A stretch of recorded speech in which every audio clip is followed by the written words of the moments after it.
Your life entirely or your life in relationships? My life. See, don't deflect. Let's stay here. Your life entirely or your life in relationships? You want a single, rich, Jesus could be high-functioning, smart. Yes. That is not. He got. I had talked about Cheynne Bryant and how she was a fool for having the 8th child of Cam Newton, and how even though she was flaunting around being 3rd times the charm, she was not no better than any other baby mama, and she was going to remain a baby mama. I said that last December, and guess what? He's sitting up here talking about how he wants a wife. What? To which mother? Which mother are you going to choose that you have children with? Which mother are you going to choose to make your wife? Which one? Because if you're looking for somebody outside of that, you out your rabbit ass mind. But what's up, guys, and welcome back to my channel.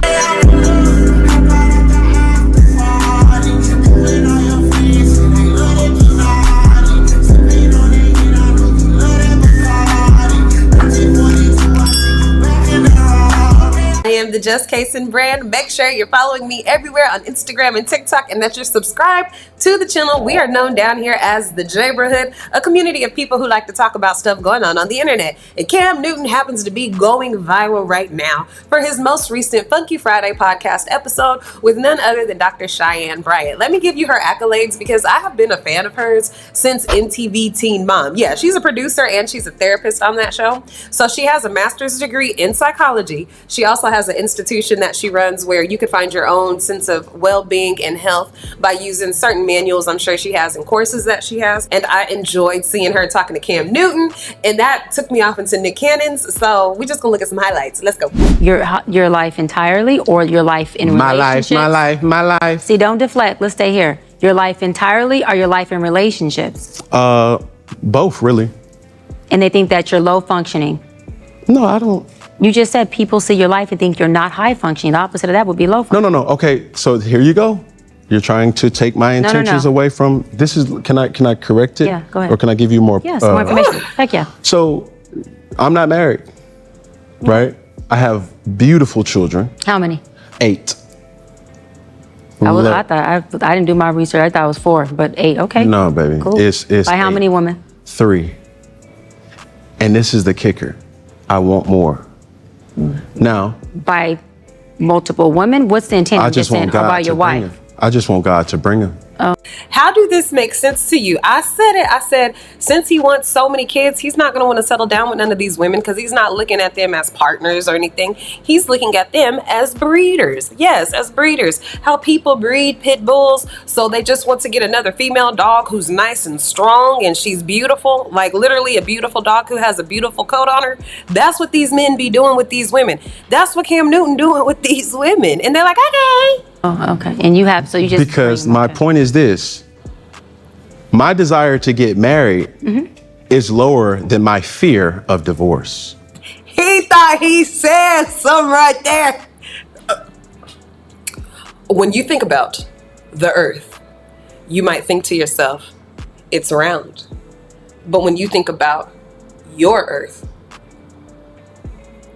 it's whatever you want it to be.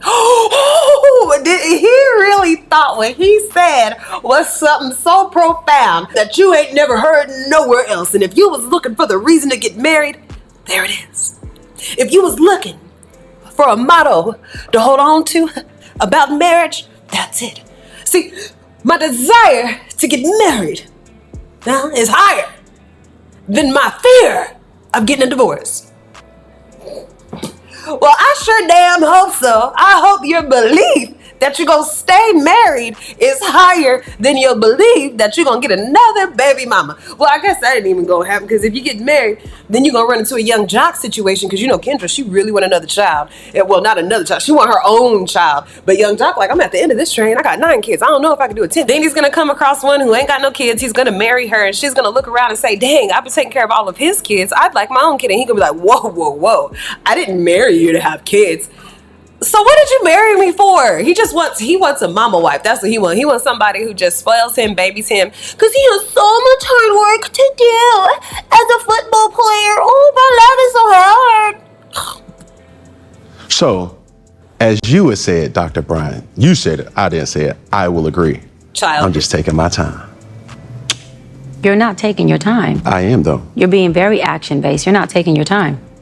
You're being very action-based. Imagine that, having a brand new baby by a man, and he say he taking his time with marrying you. Girl, Jasmine, you might as well go on over to Miracle Watts page and see what's going on with her. Because that's about to be you. The way that Tyler be like, if it's summer and it's spring and you get married by fall, you got to make sure you can endure all of the seasons because generational curses happen when you don't pray. What? That's what he about to do to you, girl. Uh-huh. I'm taking my time. You're being very action-based. You have 8 kids with 3 different women. Yes. You are creating, procreating, and multiplying. That is not taking your time. You're being very selectively active. Okay? So you're creating, in disclaimer, the kids are innocent, they are beautiful and amazing. Anything I say has nothing to do with them babies because I can't wait to be a mom and I love the kids, period. You notice how she's having to do all of this deactivation in order to get a grown-ass man to listen? So yeah, oh Cam, you have all of these accolades, you have all of this money, you can take care of all of these women, ooh, but he ain't emotionally intelligent for shit. Because he's sitting up here getting mad at her responses when her responses ain't got nothing to do with his life. It's just her opinion. Why are you getting so mad for it? She's having to be like, it has nothing to do with the kids. It has nothing to do with this. It has nothing to do with that. You're a smart boy, okay? You're a really good boy. You're a really good boy. And when it's time to play, you are so fun to play with. You are. And I know that you love potato chips. Yes, I do. And guess what they have when this is over? Potato chips just for you. Yeah, because look at this all for you. You big boy. You big, smart, strong man. This is your whole set. Good job. So let me tell you how you fuck, because 8 kids, 17 baby mamas, and some more to go is just not a good idea for you. Financially, emotionally, physically, spiritually, it's just not a good idea. Where you want to be active at and where you want to take your time. You want to take your time in having a wife because of your own fears. But you will, and I say this with all respect and love, what I'm about to say next, okay, Cam?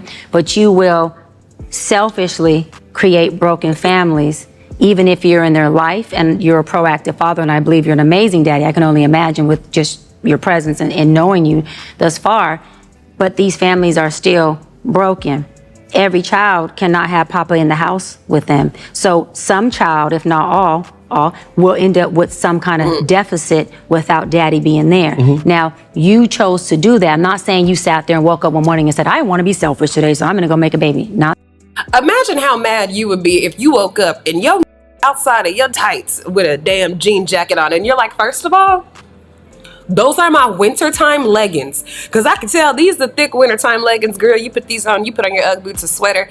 That's when you go and do your holiday shopping because you want to be comfortable, but you also want to be cute. You know what I'm saying? That's these type of tights. So these ain't play tights. These ain't tights you put on because you want to go sit down with your friend and talk in front of a whole bunch of books that your ass ain't read. So don't be in my closet.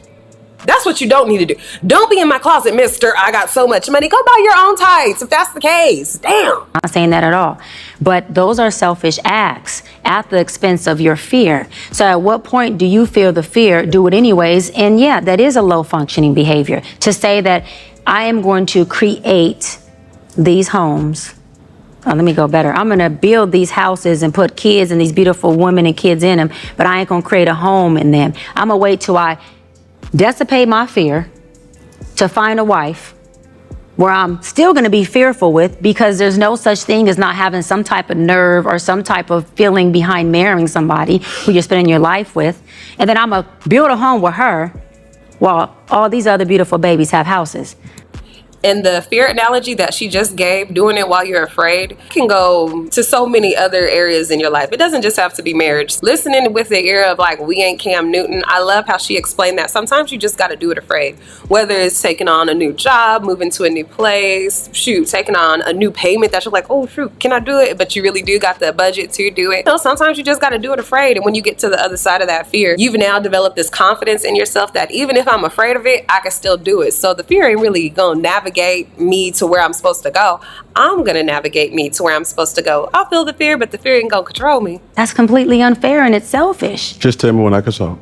Yeah, almost. That's completely unfair and that's selfish. And so, yes, you're taking your time in this department, but you're not taking your time in this department, which means you're compartmentalizing. And compartmentalizing never works. Compartmentalizing hurts everybody involved. Everybody who's in this box and that box and this box and that box and this box. And then here you go over here trying to figure out what box you're going to feed or entertain or do. Then you're looking outside to figure out who's your next victim to put in the box. Ooh, It's unhealthy.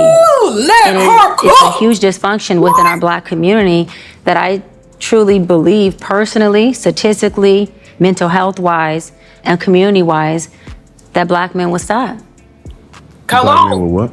Stop doing that. Stop. That they would stop that Stop. dysfunctional behavior Stop. of compartmentalizing and creating houses, not homes.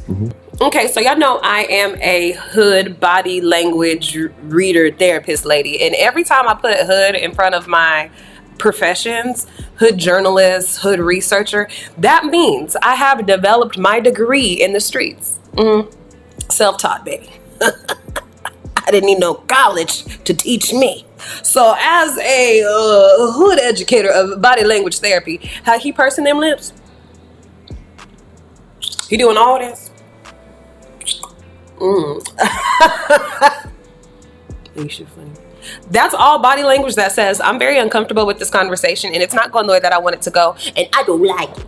I don't like it at all. You're just making me so mad. I don't like it. That's what this body language is saying. For a grown ass man with 17 kids, that's what this body language is saying. So I could only imagine the behaviors and the attitudes he's teaching his children. I would be so irritated if every time my kid came home from his house, they had this type of body language attitude because I said, it's time to go to bed. You got to get off your tablet. Now I got to calm myself down because I got a baby daddy who's a celebrity and might try to take full custody, so nannies raise my kid. So I got to calm down from knocking you through a damn wall because you want to. Fine, I'm going to go to bed. At me, because who you think you are? But I can't do nothing to you because you tell your daddy I lose custody now. It's a whole big old thing. But where do you think they're going to learn that behavior from? Him. Shoot. And then finally a home with the wife. And then you have all these other houses that are homeless. But you over here at some point when you do get a wife, if you do, I'm saying if that's what you want, you will. You'll get whatever you want. You're trying to create a home. Totally dysfunctional and extremely, that's the epitome of selfish. Epitome of selfish. When do I get to talk? I'm done. You can go for Okay, it. say less. All right, so If that ain't a female move, and I'm not talking about women that are mature like you and I mean women in 7th grade. Girl, I've been too loud. Let me rewind and shut up.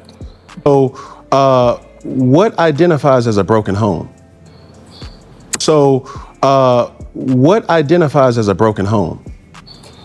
So, what identifies as a broken home? I just wanted to see if he really asked that dumbass question. What you have going on with these, whoever you're not in the house with is a broken home. It's called a blended family. It's called a blended family. That means? That the family is blended. So blended So blended means broken. Yeah. Okay.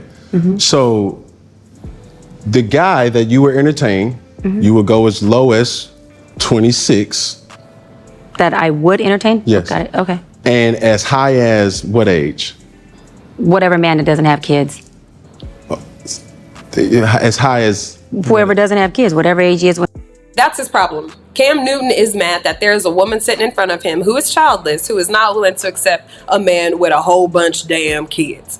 That's fine. I think if someone doesn't have a kid, they don't have to get with somebody who has a kid. And if somebody has one, they should get with one who has one. Have two, get with one who has two. Have four, get with one who has four. It should be fair like that. Like, that should be equal. You should not have to subject yourself to being a childless person and dealing with somebody who got 4, 5, 6, 7, 8, 9 kids and several baby mamas, several baby daddies. Now you have all these personalities that you got to deal with when before you was even dating them, you didn't have these problems. You didn't have these issues. So why you got to go and get them now? Oh, because you decided to have all these kids and all these people attached to you? Hell no. I was controlled and disciplined in mine. I was in a wild oat field and I wasn't spreading my wild oats. Okay, so I didn't get into the same predicament that you did because I knew how to be disciplined. Now you want me to sit up here and pay for what you was doing? Oh no. Well, I got to pay in time, patience, expenses. I got to pay in compromise. I got to pay in putting myself like fourth or fifth because you have all of these other people you got to take care of outside of me because I kind of come in on the lower end because I ain't got as much baggage. Just real unbalanced, like real unbalanced. Boxing gloves still on. Dang. Yeah, man. And I for the sake of my cigar, I mean, it's gone. Yeah, it's about to get there. I just want to ask a simple question. And it's going to be a simple answer. Hopefully within the time frame of me smoking this cigar. Do you want to get married? Hard, yes. Absolutely want to get married. So my question is, if you've never seen a healthy marriage, how are you able to identify one? So let me answer again. I didn't grow up in the household where a healthy marriage was something that was present for learned behavior. I am 41 years old. I'm an adult who has done a lot of work. So in today's world with my work and my healing and my old friends who I have now made new friends, I now have, and I do see healthy relationships. But none that you want to be like, yo, no, because I like what y'all have. Right. I want to emulate that. No, and it's not because what they have isn't healthy. It's because I have a strong sense of self. And I'm not knocking people who look to other people and say, I would like that, or I get what you're saying. There's nothing wrong with that. But I have a strong sense of self, and I don't want what someone else has. I want what is aligned in God's will for me is. And so I have a strong understanding that what's for me ain't gonna look like your healthy relationship. And if I get caught up in, I want that, or I want it to mirror that, then I may be looking and meeting my husband saying, you don't fit this box, which is called compartmentalizing. And my husband, who's God sending to me after all my work, doesn't need to fit a box. He needs to come authentically who he is. And my job is to love him where he is, how he is, and pray on the ways that I don't understand, because I'm not supposed to lean onto my own understanding. I'm supposed to trust God in all his ways. And when doing that means I'm not looking for anything externally to idolize. When I have myself in God and I know that who my husband is, I will feel it. I don't have to see it in someone else's world. And the other thing is, we got to be careful with wanting what somebody else has. He didn't like that answer either. You see how he turned his whole head away while she's talking, and now he's like, okay, I understand what she's saying, but it ain't like I ain't thinking about God either in my relationships, because I be thinking about God too. So she acting like she think about God more than I think about God, or that she's better than me because she's gonna probably get married and then have her kids, but she really ain't better than me. These are the thoughts that he's thinking while she's talking, because he don't like her responses. He don't like the simple fact that she ain't following into the flow that he's saying. Okay, well, so you don't really know how to have a healthy marriage. So how can you say you want a healthy marriage? Because you don't really know about a healthy marriage, right? No. I'm 41. I can say I want a healthy marriage. You know why? Because I'm a grown-ass adult. I'm a grown woman. I went ahead and healed myself. I don't need anything outside of me to heal me. That's the biggest thing. I'm so surprised that Cam and Nick Cannon cannot get through their thick-ass heads. And they talk so high level. Men like this talk so elevated. You see, when it comes to the matters of the mind, you can't let the mind be the matter, but the matter has got to be the mind. And I should be the matter of your mind, because I'm your man and you mine. What?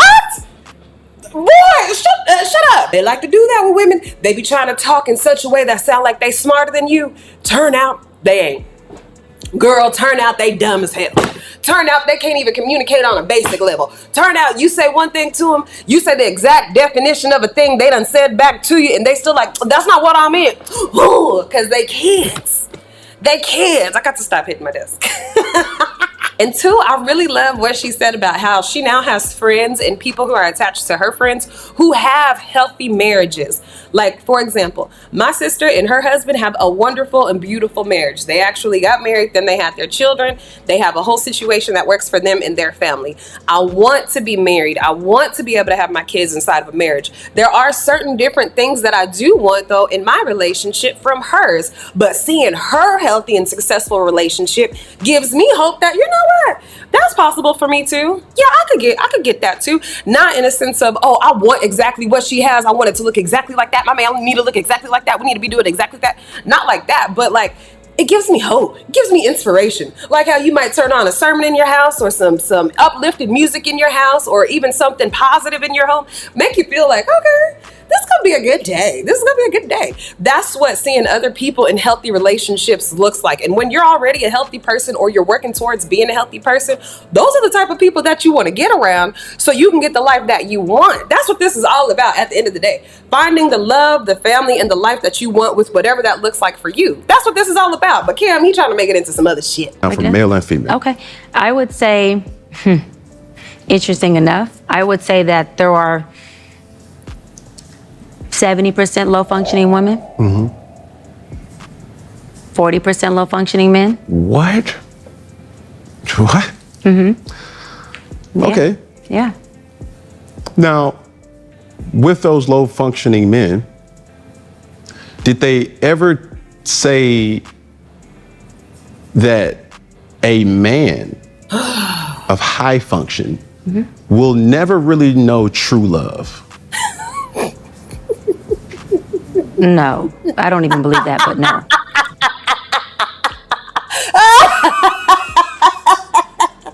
He couldn't think of no deep shit to say. Look at her face. What? Why? How would they say that?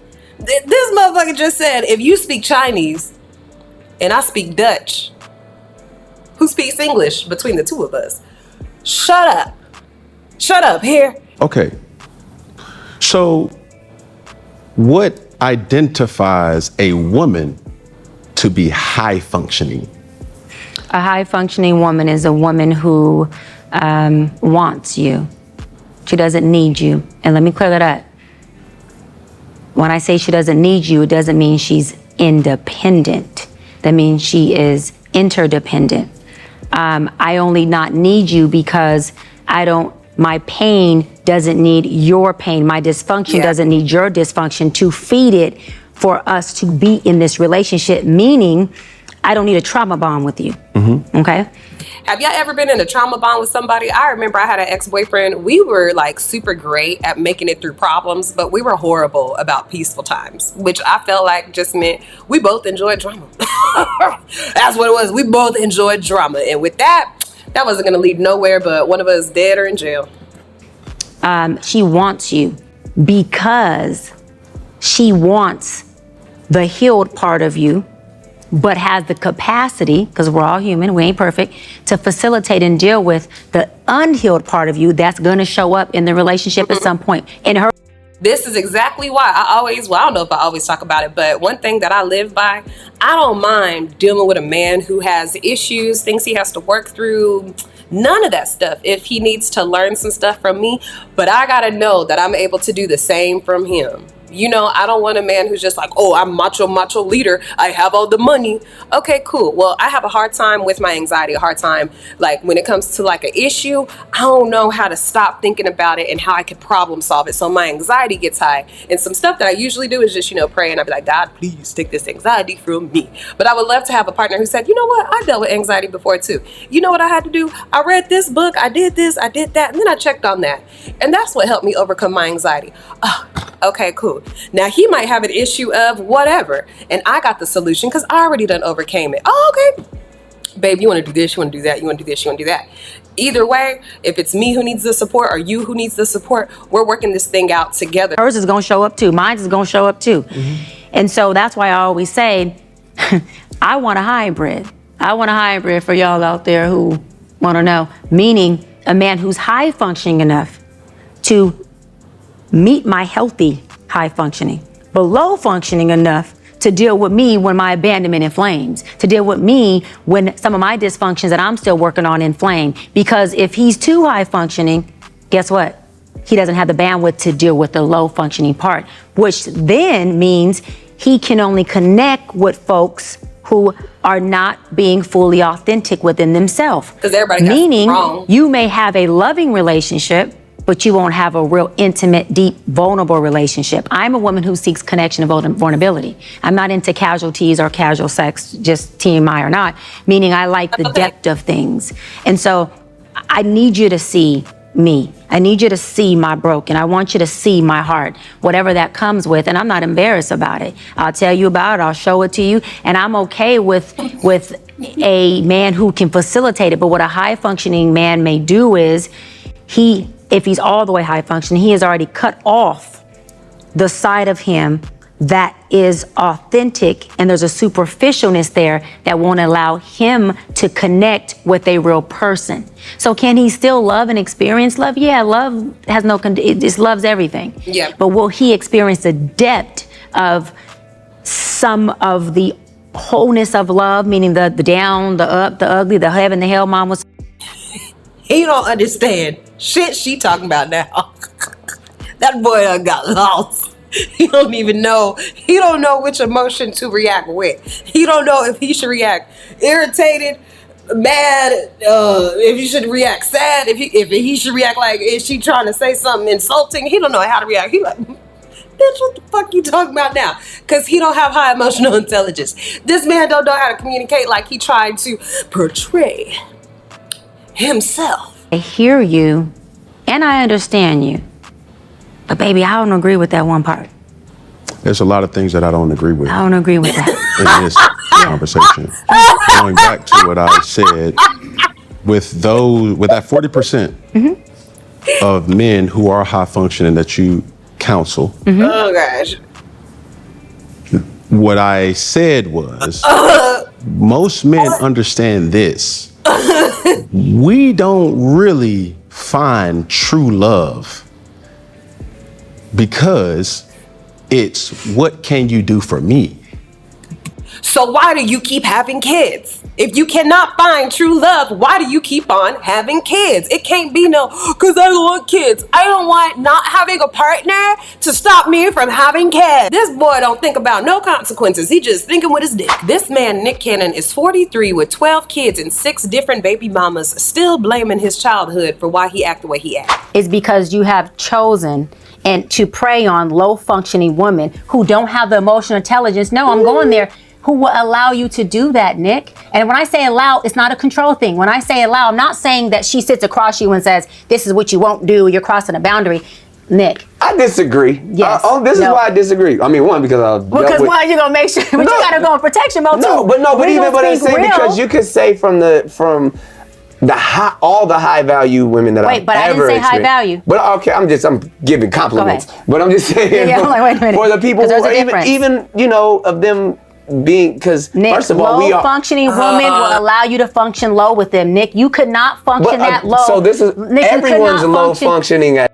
Here's the confusion that Nick Cannon has, and a lot of men who live by that low function, high function, that Kevin Samuels stuff. Now, what Kevin Samuels said, there were some things that were right, but some of the shit it got too crazy. These men attached it to how pretty are you, how many bodies do you got on you, how much money are you like kind of worth, how can I control a woman? And if a woman is willing to give over her control because a man can give her a condo, a car, and a monthly stipend, then they think of that as a high value woman.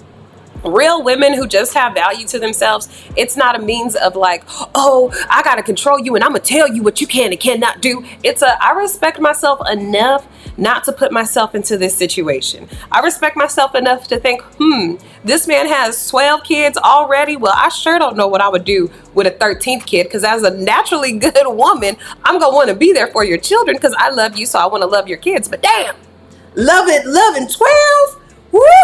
Boy, I mean, I just feel like that's just a lot. And it's not because I don't think the man is good or anything like that, but it's because that wouldn't be a good situation for me. And as a woman who values herself, her peace of mind, her sanity, I'm not going to put myself in that position. That's all that means. I got self-respect. That's it. It ain't got nothing to do with money. At some point in their life, you cannot function low with a woman of my functioning. Not See, because now I'm you challenging superior. me. Not because I'm superior. Listen to me say this really quick. Not because I'm superior to any other woman, but because I do have leverage. I've been in my field for 17 years, so we get that. But I've done the work, meaning you won't have an opportunity to get hostile with me, and you may want to flee, but fleeing would not get you a payoff with me. Wait a minute. I'm not the hostile individual. This is what that's my point. Did you hear what you just?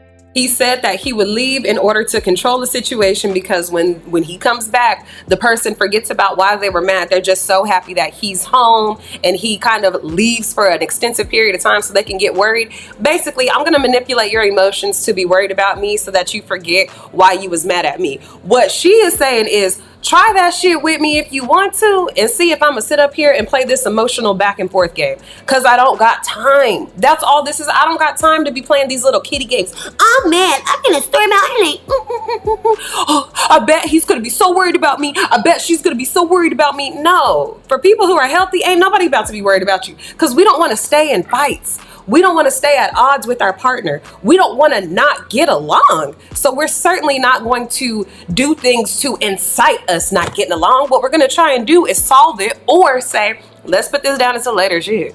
Ooh, because I sure don't want to keep on arguing with your ass day in, day out, day in, day out. You want to go enjoy something else?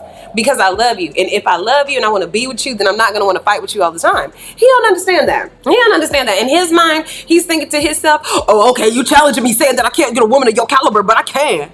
I can do that. All I got to do is be like, hey, girl, what's up? I'm Nick Cannon. No, you idiot. No, you stupid man. That is not what she is saying. Oh, God. What you just said, we said the same thing. You would never have the opportunity to get hostile with me. Yeah, because I control myself. Hold on. Okay. I have full control of my.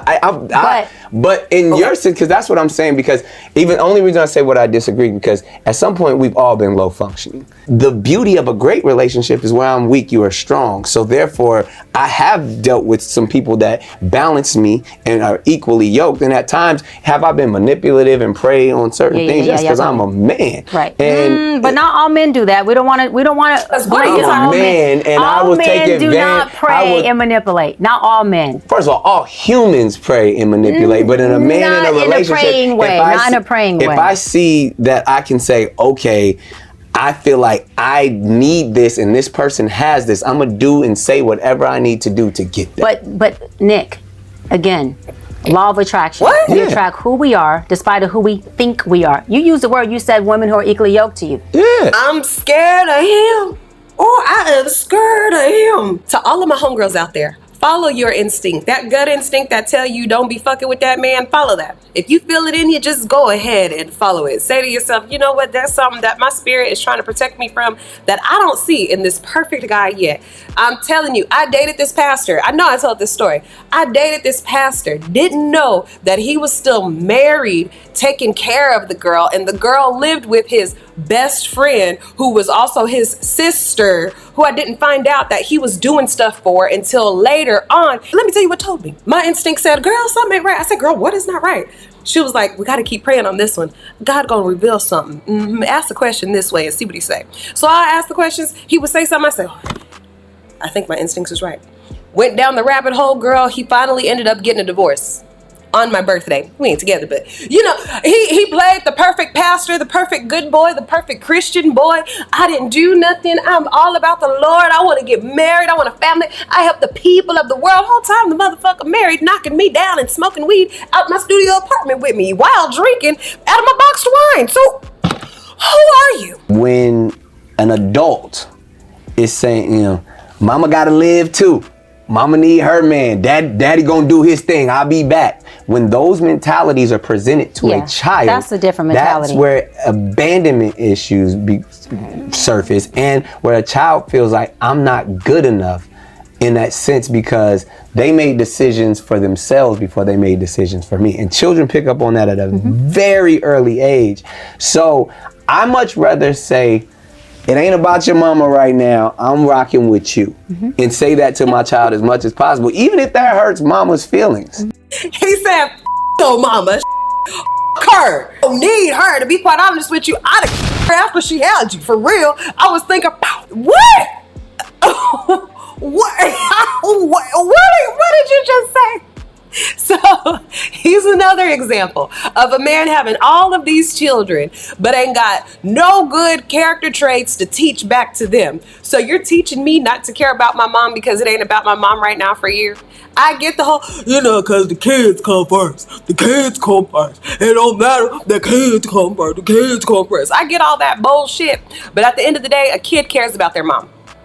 Especially if their moms are full-time single mothers like Nick Cannon and Cam Newton's baby mamas are. You think the kid gonna be like, yeah, forget her. We don't need her ever again in our life. It could just be me and you, Dad. Never gonna say that. To me, at least, because I know that child is gonna grow up with a certain level of self-worth that they didn't feel like Daddy put work before me. Daddy Mm-hmm. put women before me. Daddy put whatever before me. Mm-hmm. If I can instill anything into my own children, is that you are my number one priority.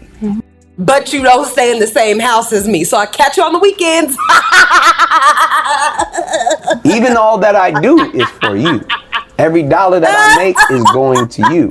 So again, pretty sure people in the comments going to debate, have different things like, and even, we all have different experiences. But every time I see an adult put their happiness, But you're describing more of an adult saying, "I'm gonna do me at the expense of you."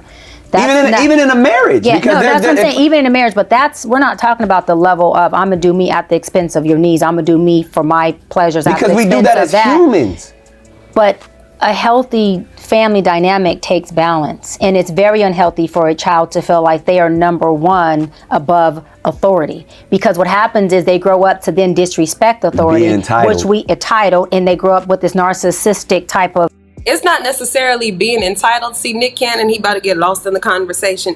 I don't have to respect authority, because when I go to my daddy's house, I can do what I want if I'm mad at my mama, and I'll tell him this about my mama, and he'll do this about my mama. So I don't got to listen to you. I don't got to listen to you. And that is so dangerous. So dangerous. I'm not saying your child has to be scared of you, and I'm not saying that you got to put hands on your child, but your child should respect you.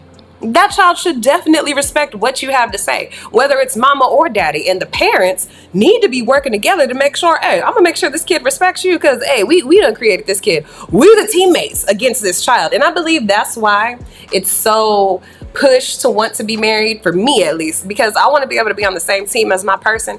And I know from experience how hard it is to be on opposing sides as co-parents, because one co-parent is in their emotions or a new person has entered their lives. That is so difficult. Kids' behavior is changing because they're seeing different people in and out of somebody's house, so they're going to school different.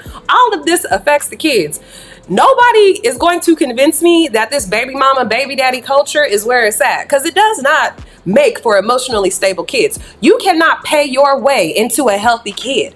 You can't do it. Let your self-talk, question, and dialogue be, I'm proud of myself that I didn't choose out of despair, that I allowed myself as a woman to choose on my terms, on my time, and when I felt like it. Because when you do it like that, then it's more apt to work. So take your time and do you, and don't personalize it, because you have a lot of people who already been married a few times. That could easily be you. But for the people who have been married a few times and do have kids and they're co-parenting, I would say that number one, too, get your emotional intelligence up. If you don't have a therapist and you can't afford it, read books on it. YouTube has free videos on emotional intelligence. Yep. And the best way to implement knowledge, because knowledge is not power, the implementation of knowledge is power, is to go out there and experience it. So for like myself, I had to date and get into conflict with men so that I can use my emotional intelligence tool. And I remember when I first started trying to use it, I'm like, damn, I totally messed that up. I blew that. Like, I totally blew that, right? I didn't mean to emasculate him, but damn, I didn't mean to come off that strong. I blew that up. But now it's to the point where it's on autopilot. Yeah. And I know the dialogue and I know the level of relationship I want. And then two, don't knock yourself for showing up in ways that go against your ideology. Right. And be open to dating someone who is outside of your norm of what you think he should be, because what you think he should be is based on what you've already experienced. Yeah. He done checked out too. He was like, yeah, because when I date outside my norm, I don't date black women. No, because I'm like, as a spiritual man, when I'm seeking out differences in my life, I always go racial, because that will be the first sign that you're really creating and cultivating a new life than what you had before. Because my mama was black. And I don't really want to mess with that, because she ain't have a healthy relationship with my daddy. So I really don't want to go that route. But yeah, when it comes to making different decisions about life, I definitely go with Caucasian women, Indonesian women, European women, Japanese women. That's definitely my go-to. Yeah. Mm-hmm. And if what you experience is what you want, baby, go back. Yeah. But if not, be open to it. And let yourself be full woman, full feminine, full that. I always say I'm hybrid, meaning I'm alpha submissive, because I'm definitely alpha, but I'm definitely submissive. And I couldn't be with a man that I couldn't be submissive with. Like, if my alpha is always in prone with you, then I like submitting. I like loving on you. You hit exactly where I want to go. So in this, because even in the way you conduct yourself, even the the intellect and the wisdom that you possess, it comes off very alpha and probably is intimidating to. Why I gotta be an alpha? Because I'm smart and well spoken, and I don't. What else don't I do? Why that got to be alpha? So damn, I got to be dumb in order to not be alpha. Dang, I'm just smart. I don't know what to say. A lot of men, and then so either you find yourself being combative with another alpha, or you find yourself overtaking a man that can't match that energy. I love that. I love that you said that. My last fiance was epitome of alpha, just alpha, no beta, alpha, and it actually showed me submissive sides of me that I didn't know exist, that I fell in love with. And so when you're with an alpha who's a true alpha, there is safety there. And everything about your femininity, about your submissiveness will arise, and everything about your alpha dormants naturally. And so we didn't have an alpha battle because it was something about his true alpha essence that turned me on so much that I wanted to stay in my feminine so that he can stay in the balancing right of alpha. Because had I moved to alpha, we wouldn't have been equally yoked. Does that make sense? He said, well, why don't you feel that way with me? I'm an alpha man. Shit, you see me? I mean, you know, shit, I'm an alpha man. You on my shit. You know, and you said you ain't showing me the respect or the submission that I deserve in this whole thing. So you know, cause I got that alpha power in me. So that's real wild. You didn't say that in my presence. Yeah, cause you're not really an alpha male, but you cosplaying as one. Yes, you are. Either he would have had to go beta, or we would have done this. And his alphaness, because it was the first time I was with a true alpha man, was so attractive to me that from the kitchen to the bedroom, it made me wide open submissive in ways that I didn't even. I remember saying I don't want to do them things, and I started saying, when we gonna do them things again? Because.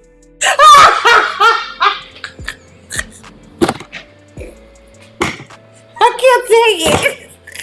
And Nick Cannon is still single until this day. Okay, until this day. And I'm not surprised. He another man who could not understand what she was saying. So we automatically took it as disrespect and as her basically not being a submissive woman. And all the comments in there, you could tell they were comments by men who didn't know how to handle a woman who just was smart. That's it. Not disrespectful, not degrading, not demeaning, not condescending, not none of that stuff. Just was intelligent enough to say, listen, I possess emotional control to where I won't even allow myself to get into positions like that because I know it won't be good for me. And when she was like, you know, I already have my stuff built, 17 years in the game, that was code for, you think I'm about to risk what I done built off some silly shit? Oh, no. So I ain't even gonna get into relationship with people who would make me do that. And I tell you what else, Jasmine Brown better not carry her ass onto this internet. What I say, I give it to about next summer. She better not come on here and talk about, I'm just looking for God to bless me with a husband. And just look at, no, third time's the charm, baby. Third time. Remember? It was so funny. Keep on acting like it's cute later on when he break up with your ass. Keep on acting like it. So those have been my thoughts on Cam Newton as well as Nick Cannon. Let me know yours down in the comments. I have been the Just Case and Brad. I'm so glad you stopped by the neighborhood. Now, if you are not a member and you have not subscribed to our community, go ahead and subscribe to the community. And I will see you guys in the next video. Bye-bye.